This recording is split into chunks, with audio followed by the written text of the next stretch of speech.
자, 220페이지 보시면 예, 차감 납부세액이 나와요.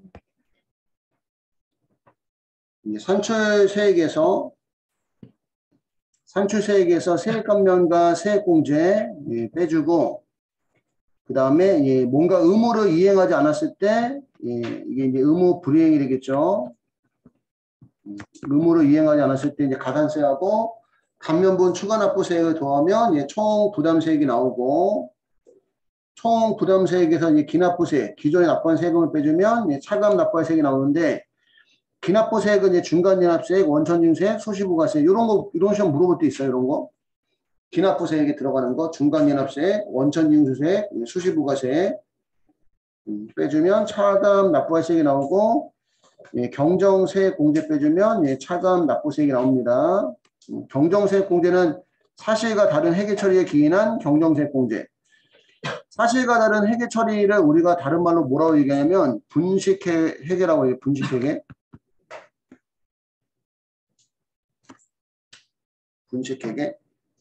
분식회계가 뭐냐면 그 우리 회사가 그 이익이 작고 손실이 큰데도 불구하고 이익이 크고 손실이 작은 것처럼 회계 처리하는 거 우리가 분식회계라고 얘기해요. 근데 이게 분식이란 표현 때문에 오해 소지가 있는데 이 분자가 분장하다 할 때 분자고 식자가 가식적이다 할 때 식자야. 그러니까 일부러 이익이 작은데도 불구하고 이익이 큰 것처럼 그지? 예, 가식적으로 보이게끔 한 거라는 거지. 이해할까 무슨 얘기? 분식회계가 수익을 뻥튀기 하는 거 쉽게 얘기하면 손실은 줄이고 그거 우리가 분식회계를 한다 이렇게 보시면 됩니다. 차감 납부세액은 각 사업연도 종료에 속한 달의 말일로부터 3개월 이내에 자진신고 납부를 해줘야 돼요. 요것도 가끔 물어볼 때 있어요. 법인세 신고기한 각 사업연도 종료에 속하는 달의 말일로부터 3개월 이내. 그러니까 우리 예를 들어서 일반적으로 사업연도가 1월 1일부터 12월 31일까지라고 치면 사업연도가 1월 1일부터 12월 31일까지라고 치면 법인세 신고 납부기한은 사업연도 종료일인 12월 31일부터 몇 개월 이내? 3개월 이내니까 언제까지? 다음 연도 3월 31일까지가 법인세 신고 납부 기한이 되는 거죠.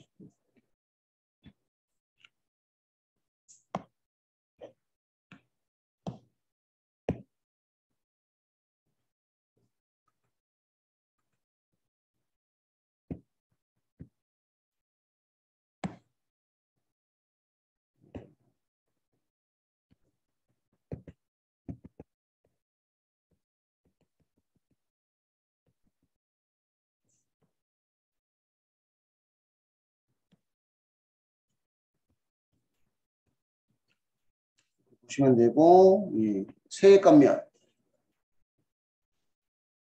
현행법상 세액감면 제도란 일정 소득에 대해 사후적으로 세금을 완전히 면제해 주거나 일정한 비율만큼 경감해 주는 것을 우리가 세액감면을 합니다.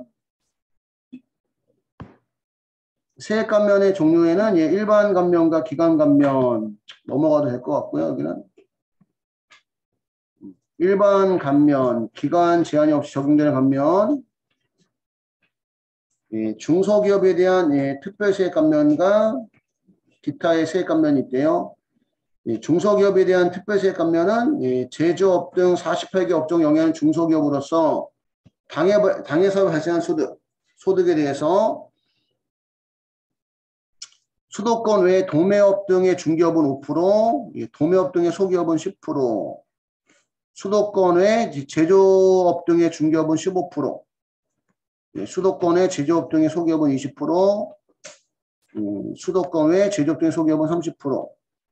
일정 요건을 만족한 성실 중소기업은 위 감면 비율에 1.1을 곱한 감면 비율 10%더 추가로 공제해준다는 얘기죠. 감면 한도는 1억 원. 고용인원 감소 시 1인당 500만 원 축소하고 고용증대세제와 사회보험료 세액공제와 중복 적용을 허용한대요. 이건 뭐 다 외울 수는 없을 것 같아요. 그치? 외우기도 어렵고. 시험 문제도 잘 나오는 부분은 아닙니다. 근데 여러분들한테 그 틀리게 하려면 이런 거돼. 틀리게 하려면 잘 안 나오는 것들 일부러.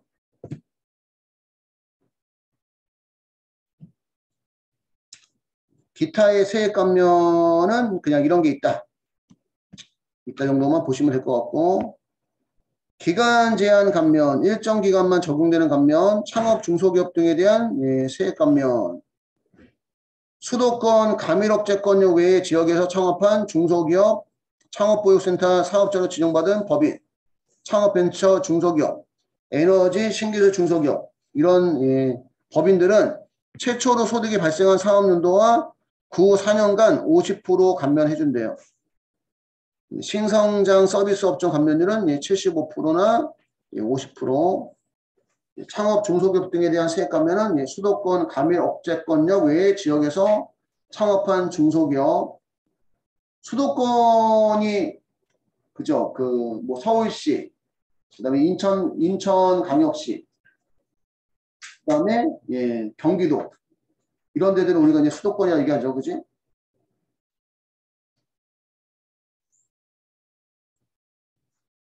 수도권 가밀업체권역 외의 지역에서 창업한 중소기업, 창업보육센터 사업자로 지정받은 법인, 창업벤처 중소기업, 에너지 신기술 중소기업 이런 사업자들이 최초로 소득이 발생한 사업연도와 그 후 4년간 50%를 세액 감면한다. 신성장 서비스 업종 감면율은 75% 또는 50%래요. 기타의 세액 감면은 이런 게 있다 정도 넘어가시면 되고, 감면세액은 법인세 산출세액 곱하기 가세표준 중에 감면소득이 차지하는 비율 100% 한도고, 거기에 감면비율, 아까 감면비율이 뭐 50% 이렇게 나왔었죠, 그치? 상황에 따라서인데, 만약에 창업 중소기업 등에 대한 세액 감면이면 여기가 50%라는 얘기예요. 그리고 우리 회사는 창업 중소기업이다. 만약에 그러면 여기 가세표준과 여기 감면소득이 같은 거지, 그치? 창업 중소기업이면 같은 겁니다. 결과적으로는 이제 창업 중소기업이면 법인세 산출세액의 50%를 감면해 준다 그런 뜻입니다. 여기서 얘기한 법인세 산출세액은 가산세와 토지 등 양도소득에 대한 법인세 제외한 금액이고, 감면소득은 각사소득금액에서 공제한 이월결손금, 비과세소득, 소득공제에 있는 경우는 다음의 금액을 차감한 금액을 감면소득으로 한다.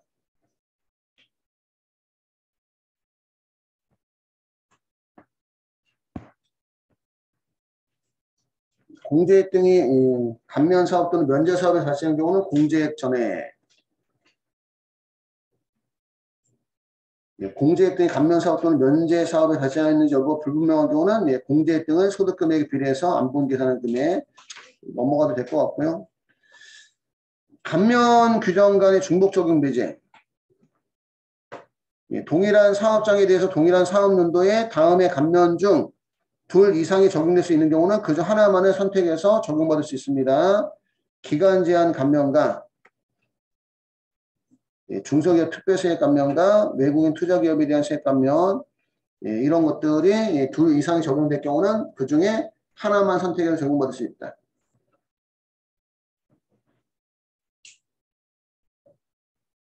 다음에 감면 중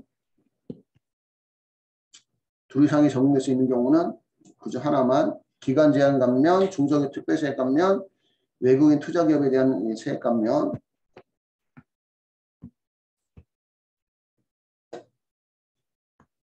그래서 시험에 얘하고 얘가 나왔었어요. 얘가 중소기업 특별세액 감면하고 창업 중소기업 등에 대한 감면. 근데 창업 중소기업 등에 대한 감면이 기간 제한 감면이잖아, 그지? 그지? 그러면 두 개 다 적용이 되면 둘 중에 뭐만 하나만 적용한다는 얘기죠. 하나만 적용할 때 어떤 거 적용해야 돼? 세액 감면이 많은 거 적용해야 돼? 세액 감면이 적은 거 적용해야 돼? 세액 감면이 많은 거 적용해서 푸는 문제가 한 번 나온 데 있었어. 한 번. 그러니까 요거는 외우고 있으면 좋을 것 같아요. 중소기업에 대한 특별세액 감면하고 창업 중소기업 등에 대한 세액 감면이 둘 다 적용되는 경우 둘 중에 하나만 적용한다. 둘 중에 하나만 적용한다.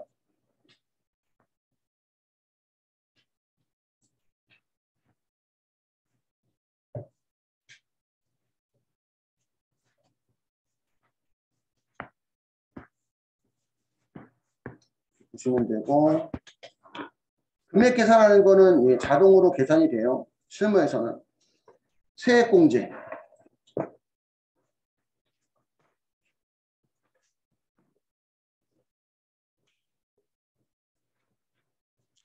세액공제의 예, 종류. 세액공제도 여러분들 그 법인세법과 조세특례제한법에 규정되어 있어요. 법인세법상 세액공제는 외국납부세액공제, 재해손실세액공제, 농업소득세액공제, 사실과 다른 회계처리에 기인한 경정세액공제, 사실과 다른 회계처리를 우리가 이제 분식회계라고 얘기하고요.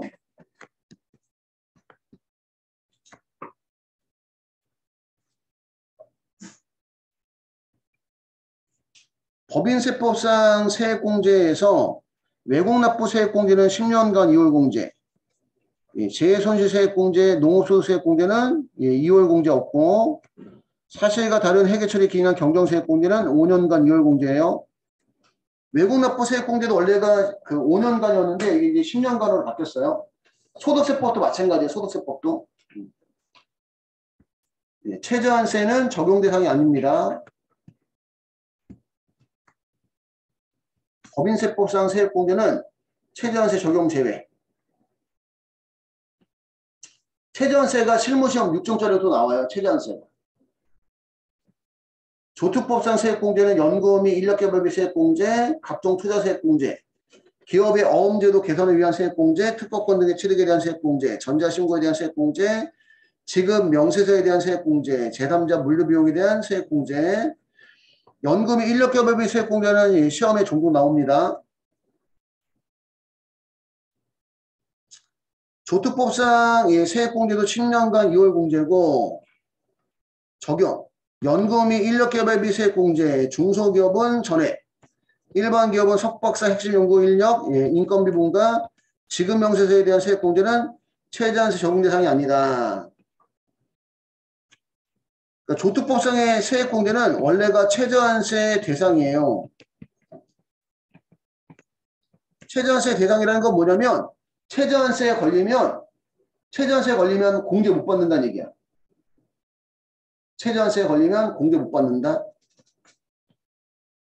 근데 연금 및 인력값의 세액공제 중 중소기업에 대한 세액공제 전액과 일반 기업은 석박사 핵심연구 인력 인건비 부분에 대한 세액공제, 세액공제와 지급 명세서에 대한 세액공제는 최저한세 적용 대상이 아니다.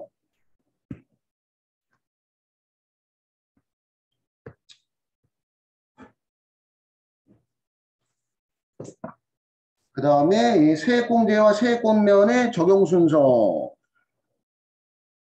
세액공제와 세액감면은 산출세액을 한도로 적용하며 세액공제와 세액감면이 동시에 적용되는 경우는 다음 순서에 따라 적용한대요. 세액공제와 세액감면이 동시에 적용되는 경우는 다음 순서에 따라 적용한다. 세액감면 먼저 적용하고 2월 공제가 인정되지 아니하는 세액공제, 2월 공제가 인정되는 세액공제, 사실과 다른 회계처리에 기인한 세액공제. 그러니까 2월이 안 되는 것부터 공제받아라 이런 얘기야. 2월이 안 되는 것부터. 세액감면을 먼저 공제받고 세액감면 무조건 2월이 안 되고 그 다음에 2월 공제가 적용되지 않은 세액공제, 2월 공제가 적용되는 세액공제. 분식회계는 맨 마지막에. 분식회계는 회계처리 잘못한 거에 대한 제재거든. 분식회계는 회계처리 잘못한 거에 대한 제재라서 맨 마지막에 공제받는 거고요. 외국납부세액공제, 외국납부세액공제의 개요. 내국 영리법인은 국내외 원천소득을 불문하고 법인세에 납세의무를 지거든요. 내국법인은 국내의 모든 소득에 대해서 납세 의무가 있습니다. 납세 의무가 있다. 근데 이제 법인이 국외 원천 소득에 대한 외국 납부세액이 있는 경우 외국에서 세금을 냈는데 외국의 세율과 우리나라 세율이 다르다 보니까 또 우리나라 세법대로 또 세금을 또 내야 된다는 거야. 그러면 이중과세 문제가 있다 보니까 그지? 국제적 이중과세 조정하기 위해서 다음 중 세액공제 방법만 인정하고 있다. 외국납부 세액공제는 세액공제를 받는 방법이 있고 송금산입하는 방법이 있어요. 세액공제 방법은 외국납부 세액공제 규정을 적용받아 산출세액에서 공제하는 방법이 있고 외국납부 세액을 각사하는 소득금액 계산 시 송금산입하는 방법이 있습니다. 그러면 여러분 세액공제 받는 방법하고 송금산입하는 방법하고 누가 더 혜택이 더 클까? 세액공제가 혜택이 더 커요. 어? 세액공제 혜택이 더 큰데 선택할 수가 있대. 그러니까 국가한테 세금을 더 많이 내고 싶은 사람은 송금산입. 네? 아니면 세금에 대한 혜택을 더 많이 받고 싶은 사람은 세액공제 이렇게 하는 거예요. 선택할 수 있다. 외국납부세액의 범위, 뭐 직접 외국납부세액, 의제 외국납부세액 이런 게 있다. 간접 외국납부세액 이따 정도까지만 보시면 되고요. 외국납부세액공제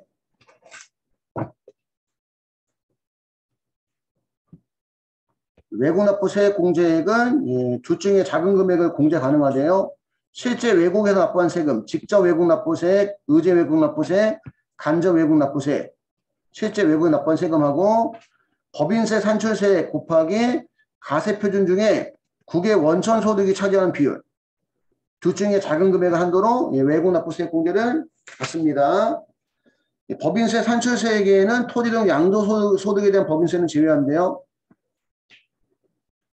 자, 외국납부세액 공제는 10년간 2월 공제. 당해 사업연도의 다음 사업연도 개시일부터 10년간 2월 공제가 되고 2021년도까지는 5년간 2월 공제였었어요.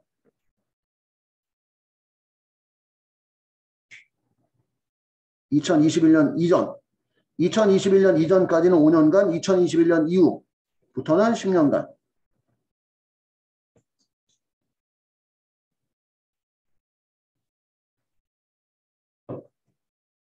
세액공제의 시기 및 서류 제출 넘어가고 외국납부세액공제의 배제 원칙적으로 법인세 가대표된 추계결정 경정하는 경우는 외국납부세액공제에 적용하지 않습니다. 추계결정 경정하는 경우에 적용하지 않는 것도 뭐 있었지? 이월계성 공제해줘 안 해줘? 그지? 안 해주죠? 그죠? 이월계성 공제도 안 해주고 추계결정 경정하면 외국납부세액공제도 안 해줍니다. 다만 천재지변 등으로 장부인 기타 증빙서류가 멸시되어 추계하는 경우는 그러하지 않다는 얘기는 천재지변 등으로 추계결정 경정하는 경우는 외국납부세액 공제도 해주고 2월 결손 공제도 해주고 그런 뜻이고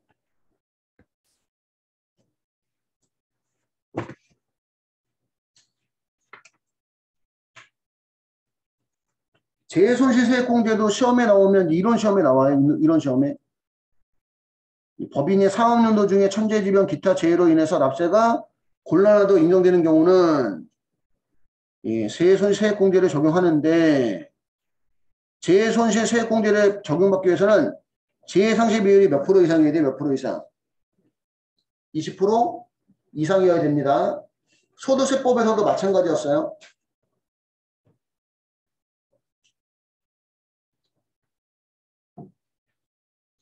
재해상실 비율이 20% 이상이 되고 재해손실세액공제액은 둘 중에 작은 금액 공제대상 법인세 재해상실 비율하고 한도액은 상실된 재산가액 재해상실 비율은 상실 전의 자산총액에서 상실된 자산가액이 차지하는 비율이고 상실 전 자산총액에는 토지 가격하고 그 다음에 자본적 지출 제외합니다.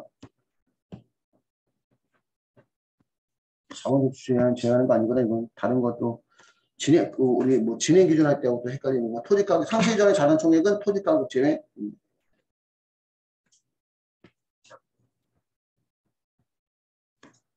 상실 전의 자산 총액에는 이 토지 가격 제외한다는 거.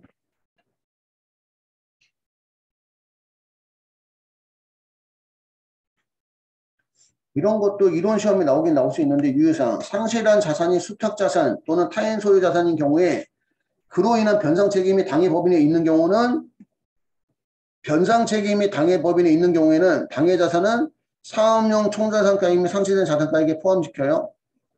변상 책임이 있으면. 변상 책임이 없으면 상실 전 자산가액에 포함하지 않고.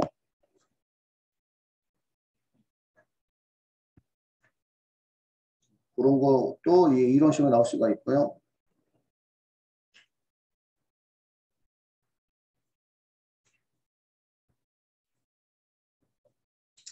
사실과 다른 회계 처리에 기인한 경정세액공제. 경정세액공제의 개요. 일반적으로 경영성과가 좋은 기업은 비자금 조성에 관심을 갖게 되고 경영성과가 부진한 기업은 이익을 보고하기 위해 분식회계를 하게 된다. 이 경우 전자의 경우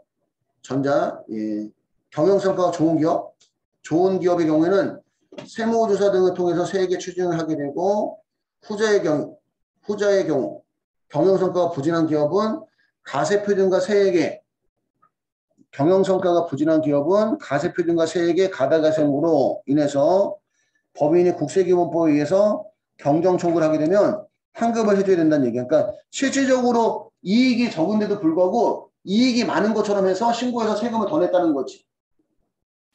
그러니까 경정청구를 하게 되면 세금을 환급해줘야 된다.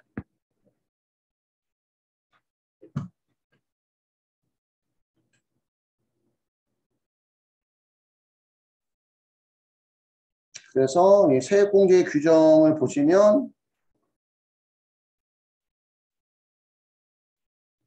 가세표준 및 세액을 가다하게 계상함으로써 경정청구를 해서 경정을 받은 때에는 당의 경정에 속한 사업연도 개시일부터 5년 이내에 종료하는 경정일에 속하는 사업연도의 개시일부터 5년 이내에 종료하는 각 사업연 법인세액에서 가다 납부한 세액을 순차적으로 공제합니다.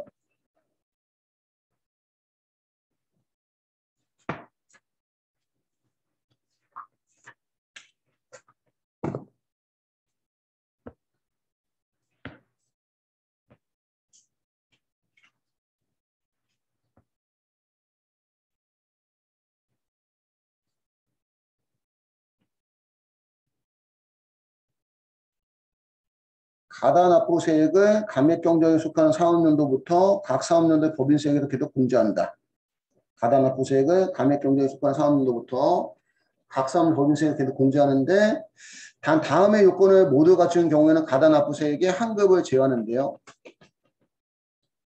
다음의 요건을 모두 충족하는 사실과 다른 회계 처리하였을 것.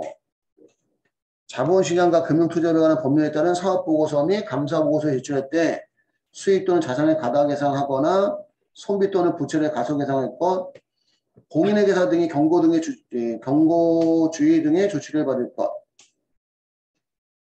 그 다음에 국세기본법에 따른 감액청구해서 감액경정을 받을 것.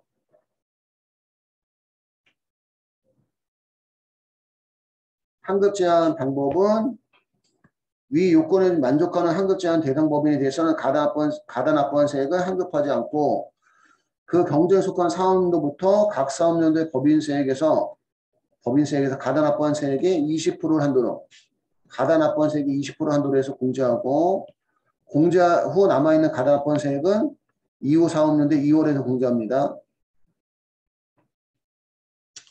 이 요건을 만족하는 환급 제한 대상 법인에 대해서는 가다 납부한 세액을 환급하지 않고 그 경정에 속한 사업연도부터 각 사업연 법인세액에서 가다 납부한 세액의 20%를 한도로 해서 공제. 그러니까 환급하지 않고 가다 납부한 세액의 20%를 한도로 공제하고 공제 후 남아있는 가다 납부한 세액은 이후 사업연도의 2월에서 공제한다.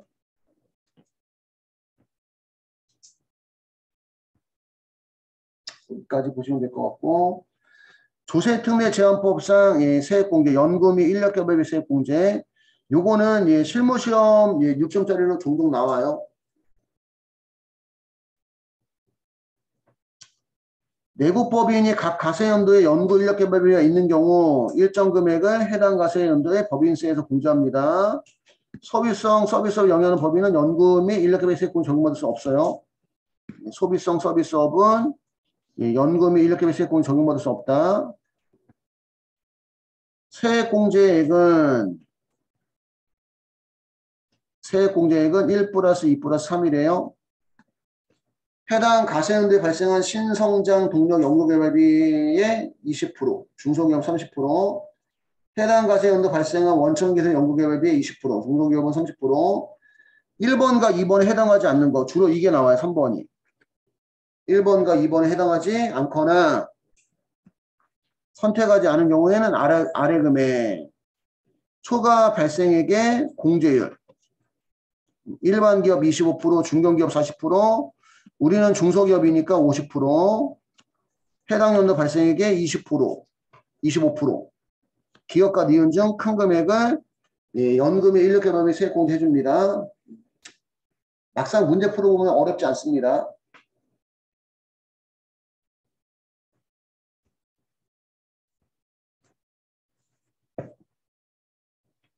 초과 발생액은 당해 사업연도 연구 인력개발 발생에 의해서 소급 발생한 연구 인력개발비를 뺀 금액을 초과 발생액 이렇게 표현하는데,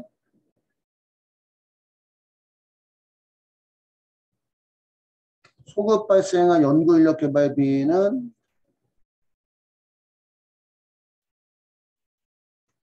지금은 문제가 2015년도 이후니까 2015년도 1월 이후 개시하는 사업연도는 직전 가세연도에 발생한 일반 연구 인력개발비. 그러니까 요게 직전 연도 발생한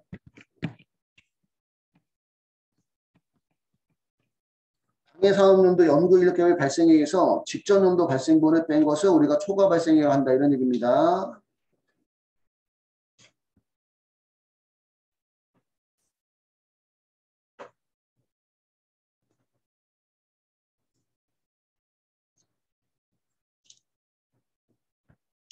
주석은 넘어가고, 연금 및 인력개발 세액공제와 관련된 유의사항.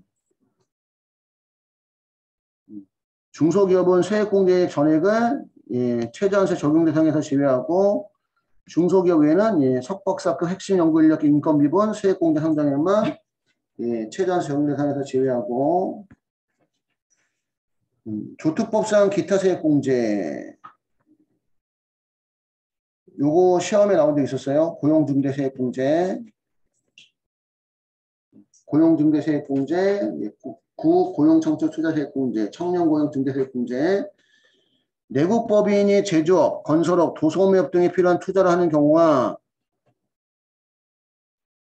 투자가 없더라도 고용증가 시 1인당 400만 원에서 1200만 원까지 각 가세연도에 법인세를 공제합니다. 사회보험료 세액공제, 각종 투자세액공제 등과 중복 적용이 허용되며 지연기간은 최대 3년간 적용한다. 내국법인이 제조업, 건설업, 도소매업 등에 필요한 투자를 하는 경우와 투자가 없더라도 고용증가 시 1인당 400만 원에서 1200만 원까지를 각 가세연도에 법인세를 공제한다. 사회보험료 세액공제, 각종 투자세액공제 등과 중복 적용이 허용되고 지연기간은 최대 3년간 적용하고, 중소기업 고용증가 인원 사회보험료 세액공제. 신규 고용에 따른 중소기업의 사회보험료 부담을 완화해주기 위해서 고용증가 인원별 사회보험료 일정 비율, 청년, 경력단절 여성은 100%, 신성장 서비스업은 75%, 기타 근로자는 50%를 2년간 법인세에서 공제한대요. 신규 고용에 따른 중소기업의 사회보험료 부담을 완화해주기 위해 고용증가 인원별 사회보험료 일정 비율, 청년이나 경력단절 여성은 100%, 신성장 서비스업은 75%, 기타 근로자는 50%를 2년간 법인세에서 공제를 하고, 여기까지 해서 세액 감면 및 세액 공제는 끝났고요. 여기 나온 것도 일부만 나온 거지 다 나온 건 아니에요.